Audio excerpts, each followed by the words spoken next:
I want to talk to you about the Veep stakes. Your name is continually thrown out as being on the short list potentially, that this trip may be part of an audition. The New York Times had a lengthy piece where they talk about your transformation, they say, from somebody who was not supportive of President Trump to somebody who is full-throatedly supportive of him. They say you called him a whack job at one point, and they add this.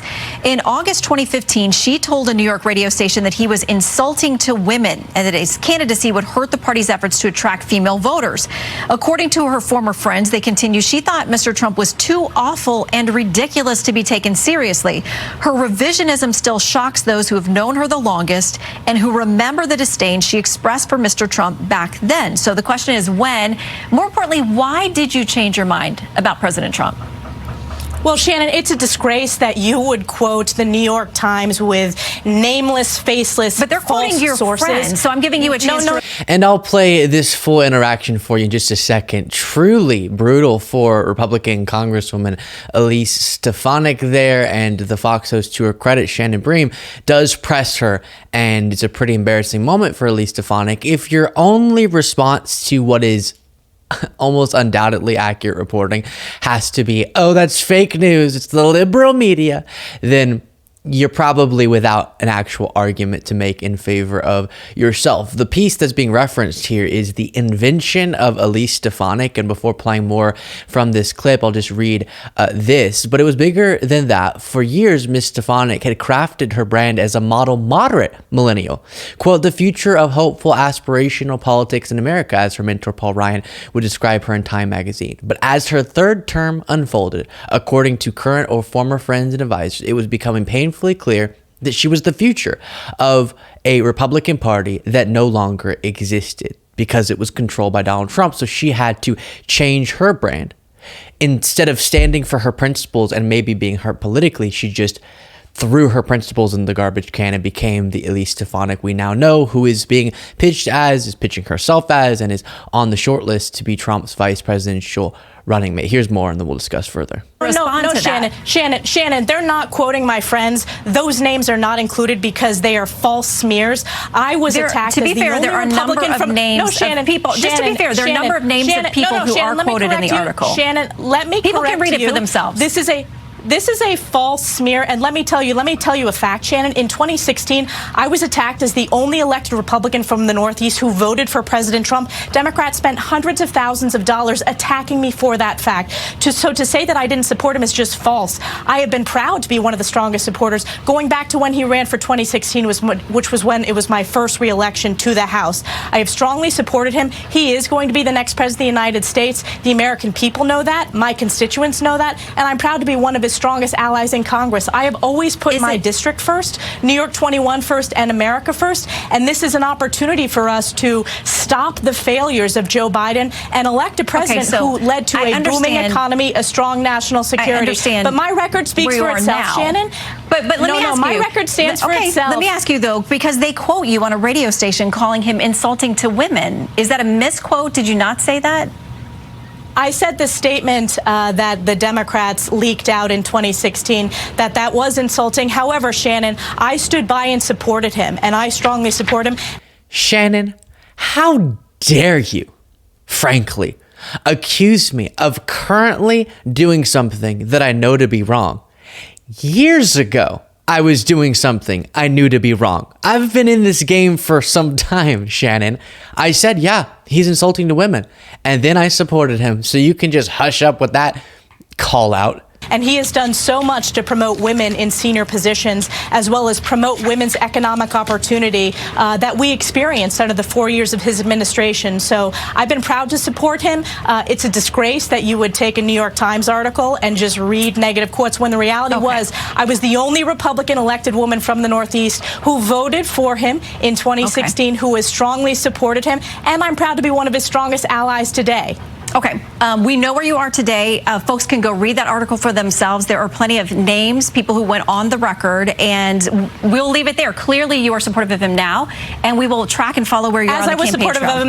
I was supportive of him then. Okay, so credit to Shannon Bream. Normally, Fox News hosts are not willing to do that with a Republican elected official, but she really did press. She made it clear. If you're at all rational, you can tell Elise Stefanik is sort of panicking there. And it's always embarrassing to be called out for flip-flopping or just for previously acknowledging who Donald Trump is and was, and then now saying something very different for obviously political purposes purely. But I'll remind you, and this is something we forget, that not too long ago, after the 2012 loss of Mitt Romney to Barack Obama in his reelection bid, there was this feeling that maybe the Republican Party would have to find new voters to reach out to, maybe moderate themselves, reach out to minority community. They did this report trying to understand how they could reach out to voters they had previously not been trying to win over, and that would require actually moderating the party. And so the Elise Stefaniks of the world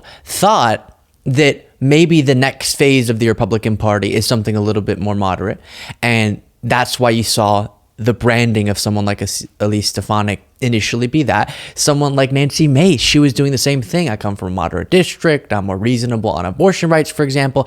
And then as they observe the Republican Party become consumed by MAGA, consumed by Trump and Trumpism, they realize if I'm going to stay relevant, my principles be damned in this party, then I need to portray myself as super MAGA. And so Elise Stefanik on numerous issues, but one of them is she went hardcore on the Biden crime family conspiracy theories and has been out front on that a lot and many others, and just sort of trying to be a Trump bootlicker. And that is the way probably to be picked as his vice presidential running mate, but it's not the way to be remembered positively in history or to be perceived as someone who has principles and integrity. And this is sort of a years old thought at this point, but it's bad enough that many of these MAGA Republicans, Trump supporting elected officials, are doing things that are bad, immoral, dishonest in favor of Trump, right? So that by itself, what they're doing and saying in favor of him is bad by itself. But then it really does make it even more irritating and enraging to know that so many of them behind the scenes are acknowledging how bad Trump is.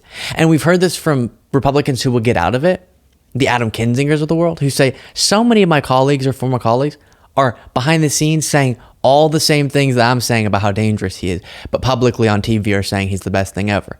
And that adds an extra irritating layer to all of this. I was also thinking while watching that one of the ways I sort of reason out why so many people are supporting Trump when he's just a threat to democracy, he's so low character, he's unfit to be president, is because a lack of information getting to people is causing people to not exactly get what the stakes are in this election. I've said it so many times. People being misinformed is leading many to think that Trump is less horrible than he is, right? A lot of people don't know exactly how he tried to block the peaceful transfer of power. No idea about the fake elector scheme. No idea about what he's promised in the second term, these openly authoritarian ambitions. No idea that he was found liable in a civil trial for sexual abuse. And so if you don't know all these things, maybe that's why some people are supporting him. And then some love it. Some people are willing to see democracy go down, but some aren't, right? They just don't know that those are the stakes. But these elected officials, you can't make that argument for. Because they're not busy living, as I've said before, people are living their lives, they're raising families, they're working jobs, so they're not paying attention to every little thing, and so they may not know just how bad Trump is.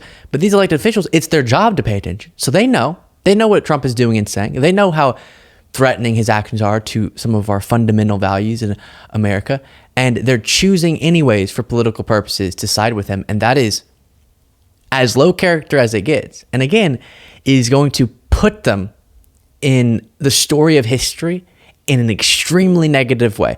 If we prevail through this moment and pro-democracy movements prevail, and the other side doesn't get to rewrite history, I guess is what I mean. Now here, I just want to play, because it's sort of in the same theme, an ad we've looked at in the past that is from the Republican Voters Against Trump organization about Lindsey Graham and his flip-flop. Well, I want to talk to the Trump supporters for a minute. What is Donald Trump's campaign about? He's a race-baiting, xenophobic, religious bigot. And you know how you make America great again? Tell Donald Trump to go to hell. If you can't admire Joe Biden as a person, then it's probably you got a problem. You need to do some self-evaluation. Because what's not to like? He is as good a man as God ever created. He said some of the most incredibly heartfelt things that anybody could ever say to me. He's the nicest person I think I've ever met in politics. This is a defining moment in the future of the Republican Party. We have to reject this demagoguery, and if we don't reject Donald Trump, we've lost the moral authority, in my view, to govern this great nation.